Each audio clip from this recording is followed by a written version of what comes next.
നമ്മുടെ കോഴികളെ കാണിച്ചിട്ട് കുറേ നാളായി അല്ലേ? അതെ, ഞാൻ ഇപ്പോൾ തുറന്നു കൊടുത്തേട്ടോ. കണ്ടോ, ഇപ്പം നമ്മൾ തൽക്കാലത്തേക്ക് ഒരു കൂട് ഉണ്ടാക്കി വെച്ചേക്കണാണെങ്കിൽ നമുക്ക് നല്ലൊരു വലിയ കൂട് അവിടെ ഉണ്ടാക്കണം. നല്ല വെയിലുണ്ടല്ലോ, അപ്പോൾ അത് കാരണം കൊണ്ട് ഇവിടെ സെറ്റാക്കി. പക്ഷേ എന്താ പറ്റിയെന്ന് പറയാം, നമുക്ക് 4 കോഴി നമ്മൾ ഈ വീട്ടിലേക്ക് വരുമ്പോൾ ഉണ്ടായിരുന്നു കേട്ടോ.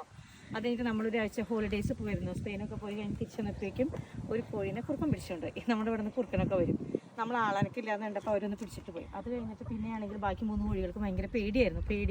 ഒരു കോഴിയുടെ കഴുത്തിൽ ഓൾറെഡി മാർക്ക് ഉണ്ടായിരുന്നു അറ്റാക്ക് ചെയ്തതിൻ്റെ. അപ്പോൾ അങ്ങനെയൊക്കെ ആയിട്ട് അവർ ഭയങ്കര അങ്ങനെ പുറത്തിറക്കിയാലും അങ്ങനെ ഇറങ്ങില്ല, അങ്ങനെയൊക്കെ ആയിരുന്നു. അപ്പോൾ അതാണ് നമ്മൾ അധികം കോഴീൻ്റെ അങ്ങനെ ഡിസ്റ്റർബ് ചെയ്യാൻ പോകാറില്ലായിരുന്നു. ഇപ്പോഴാണ് അവർ സെറ്റിലായത്.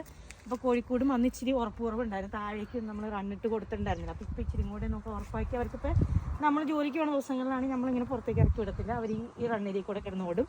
അതല്ല നമ്മളിവിടെ ഉള്ളപ്പോഴാണെങ്കിൽ നമുക്ക് ഈ സ്ഥലത്തേക്ക് കൂടെ കൊടുത്ത് വിടാമല്ലോ, അങ്ങനെയാട്ടോ ചെയ്യുന്നത്. അപ്പോൾ ഇപ്പോൾ 3 പേരും വലിയ കുഴപ്പമില്ല, എന്നാലും പണ്ടത്തെ അത്ര ആക്റ്റീവ് അല്ല കേട്ടോ. ഇപ്പോഴും ആ ഒരു പേടിയുണ്ടെന്ന് തോന്നുന്നു ഈ സ്ഥലത്തൊക്കെ കാണുമ്പോൾ അങ്ങനെ കൊത്തിപ്പറിക്ക് നടക്കും. പിന്നെ നമ്മുടെ ഇവിടെ ഒന്നും ഓർക്കില്ല, കാട് പിടിച്ച് കിടക്കാണ്, ഇങ്ങനെ ശരിയാക്കുന്നൊന്നും അറിഞ്ഞുവിടാന്ന് പറഞ്ഞില്ല. ആ സ്ഥലം നമ്മൾ കഴിഞ്ഞ ദിവസം നമുക്കൊരു ട്രാക്ടർ ഇവിടെയുള്ള അപ്പുറത്തെ വീട്ടിലെ ചേട്ടൻ വന്നിട്ട് പറഞ്ഞു അവർ വെട്ടി തരാമെന്ന് പറഞ്ഞു. അവർ മൊത്തം പുല്ലൊക്കെ വെട്ടി തന്നിട്ടുണ്ട്. നമുക്കൊന്ന് കിളച്ച് നമുക്ക് കുറച്ച് മരങ്ങൾ നടണം, പിന്നെ നമ്മുടെ ഗ്ലാസ് ഹൗസ് വെക്കണം, അങ്ങനെ കുറേ കാര്യങ്ങളുണ്ട്. നമ്മുടെ വീടിനേക്കാൾ ഇച്ചിരി നീങ്ങിയാട്ടോ ഈ സ്ഥലം. വീടിൻ്റെ അടുത്തുള്ളത് ലോണായിട്ട് തന്നെ ഇടാന്നുള്ള രീതിയിൽ ഈ സ്ഥലം ഇങ്ങനെ ഇടാന്ന്. പിന്നെ അപ്പുറത്തിനാണ് നമ്മുടെ സ്ഥലമല്ല, വേറെ ആൾക്കാരുടെ സ്ഥലം. പക്ഷെ അവർ കഴിഞ്ഞ ദിവസം ഇവിടെ കൊണ്ടുവന്നിട്ടേ നല്ല ഭംഗിയുള്ള പുല്ലൊക്കെ പിടിപ്പിച്ച് കുറേ പശുക്കളെ കൊണ്ടുവന്നിട്ട് ഞാൻ പശുക്കളെ കാണിച്ചിട്ട് അങ്ങ് ദൂരേക്ക് പോയിട്ട് പശുക്കളെ കാണിച്ചിട്ടുണ്ടേ.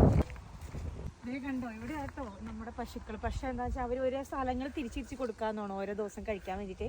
അപ്പോൾ നമ്മുടെ അടുത്തല്ല, കുറേയും കൂടെ നീങ്ങി. അതാണ് എനിക്ക് തോന്നുന്നില്ല നിങ്ങൾക്ക് കാണാൻ പറ്റുമെന്ന്.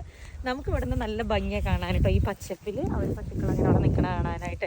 ഇവിടെ നമ്മുടെ സ്ഥലം മൊത്തം വെട്ടി വൃത്തിയായിട്ടുണ്ട്. അപ്പോൾ നമുക്കിനി ഓരോന്ന് പയ്യെ ഇവിടുത്തെ കാര്യങ്ങൾ ചെയ്തു തുടങ്ങും. പക്ഷേ ഇപ്പോൾ കാലാവസ്ഥ മാറി തുടങ്ങി, തണുപ്പും കാറ്റും മഴയൊക്കെ തുടങ്ങി.